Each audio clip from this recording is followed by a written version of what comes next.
menjalankan ibadah puasa ini boleh enggak ketika kita melaksanakan sunnah di wudhu kita berkumur? Kalaupun boleh, mungkin batasannya dari mana? Apa batasan waktunya atau batasan jalannya kita berkumur dan sebagainya. Demikian, terima kasih.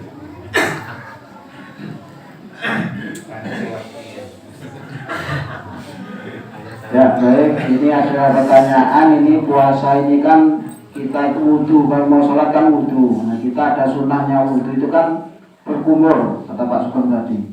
Terus pas puasa ini bagaimana batasannya? Apakah masih boleh berkumur-kumur atau tidak ketika wudhu pas bulan puasa? Mungkin takutnya Pak Sugeng kita kumurnya 3 kali, kalau yang keluar cuma 1 kali gitu.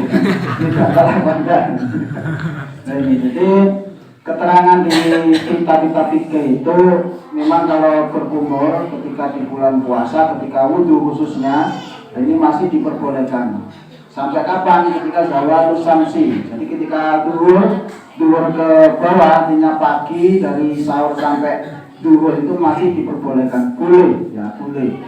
Tapi ketika nanti sudah duhur sampai maghrib itu hukumnya berkumur itu adalah makruh. Nah, makruh itu apa? Lebih baik ditinggalkan. Karena apa? Itu cuma sunnah saja. Itu takutnya itu tadi kita kumur 3 kali orang metu ini dibagi deh. Jadi kita mau tambahkan sunnah tapi malah batal puasanya kan malah bahaya. Jadi kalau saya pribadi, saya kalau dari subuh sampai ini saya nggak pernah kumur kalau wudhu kalau pas puasa ini. Itu tadi. Tapi kalau memang sudah terbiasa dan yakin kalau saya kumur ini nggak ada yang ketelan, nah itu ya nggak masalah. Jadi tidak akan membatalkan puasa. Jadi cuma tapi ketika sudah zawalus samsi, waktu duhur sampai maghrib, nah itu maka berkumur itu hukumnya makruh. Makruh itu apa? Kalau dilaksanakan ya nggak apa-apa, tapi kalau ditinggalkan maka lebih baik. Nah, jadi batasannya waktunya apa? Dari duhur sampai maghrib itu yang makruh. Kalau misalnya mau duhur, nah terus subuh itu mau kumur lagi ya, mau wudunya dilengkapi, mau sunnahnya dilaksanakan sama kumurnya juga, monggo. Kalau asar waktu biasa kulino, kalau asar juga berkumur ya itu tadi makruh, cuma makruh saja.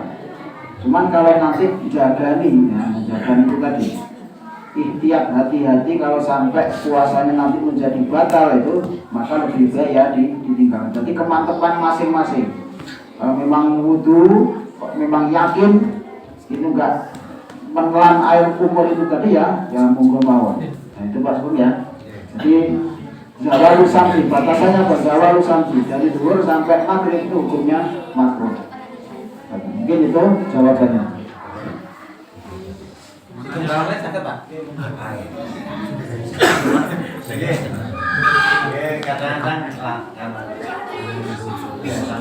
Kadang-kadang ini saya sendiri Pak.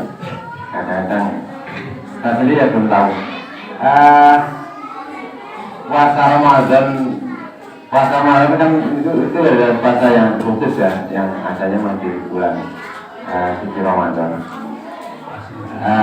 Mungkin di sini ada apa niatnya juga ada tertentu. Yang perlu saya tanyakan apakah dalam kita melaksanakan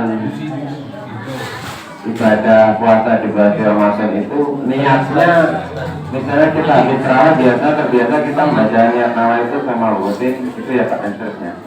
Apakah itu termasuk sudah niat kita melaksanakan puasa di itu harinya? Dan apakah memang wajib kita melakukan niat ketika kita mau berpuasa? Makanya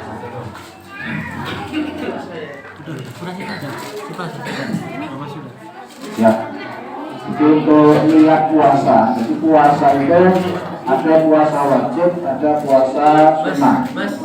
Bedanya itu di dalam niatnya. Kalau puasa Ramadan itu memang wajib, tapi itu niat. Jadi ingatnya niat. Jadi justru malah memang yang pas itu ya, ketika kita sudah aktif sholat tarawih di mushola di masjid itu alhamdulillah. Kenapa?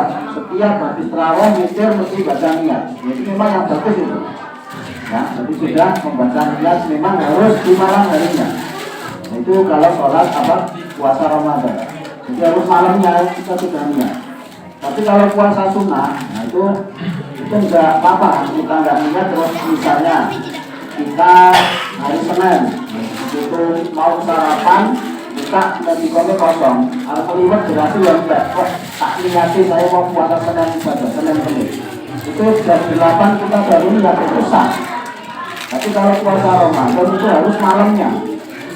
Nah, makanya itu memang harus gimana itu, memang harus malamnya.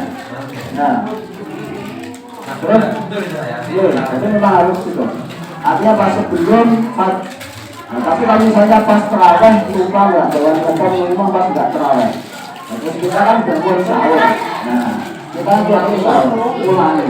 Kita nggak niat saja kita bangun sahur kan niatnya kosong.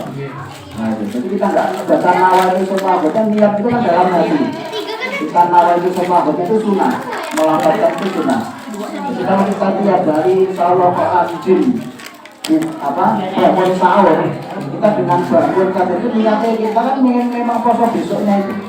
Jadi insya Allah itu sudah masuk niat, walaupun kita nggak ucap, tapi memang lebih mantap lagi afdolnya bukan diucapkan oleh lisan. Artinya ketika malam hari kita lupa nggak nawai itu semua, berarti kalau kita bangun sahur kok makan, itu niatnya kan jelas maunya puasa itu. Walaupun kita nggak ucap nawai itu semua. Jadi memang kalau puasa wajib, khususnya Ramadan itu memang harus niatnya di malam hari. Mungkin itu. Saya Pak, mana ya Pak?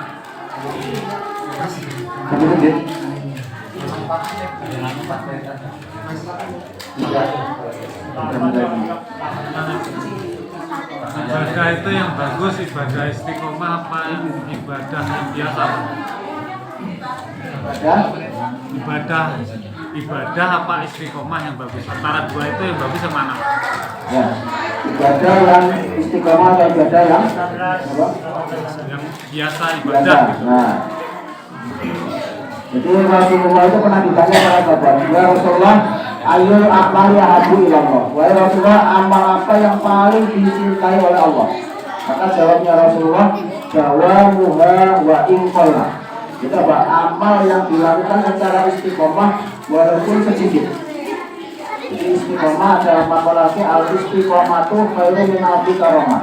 Istiqomah itu lebih baik dari 1000 karomah. Artinya apa? Ketika kita baca Quran iso katam bulan puasa, katam, begitu Syawal sampai puasanya katam 14. Maka apa yang lebih baik kita baca 2 ayat, 1 ayat, tapi benar-benar dilakukan. Nah, jadi yang jawabannya apa? Yang paling baik adalah ibadah yang istiqomah, walaupun sedikit. Kata Rasulullah, jawamuha wa inqalla. Ibadah yang dilakukan terus-menerus walaupun itu sedikit. Jadi insya Allah biar bisa istiqomah atau ya biasa terus itu mau dilakukan. Terus keutamaan ibadah yang istiqomah, panjenengan sudah tiap hari baca Quran, terus tiap hari baca ulang. Terus suatu saat sampean kemudian ke rumah saudara yang jauh, orang sempat baca Quran. Maka apa? Ketika kita ada udzur, ibadah yang sudah istiqomah itu tetap diberikan pahala oleh Allah Subhanahu wa taala. Itu keutamaannya. Terus begitu sholat sunnah, terus kok pas bila lalu mau hajatan boleh turunkan di perjalanan nggak sholat, itu tetap dapat pahala dari Allah. Insya Allah.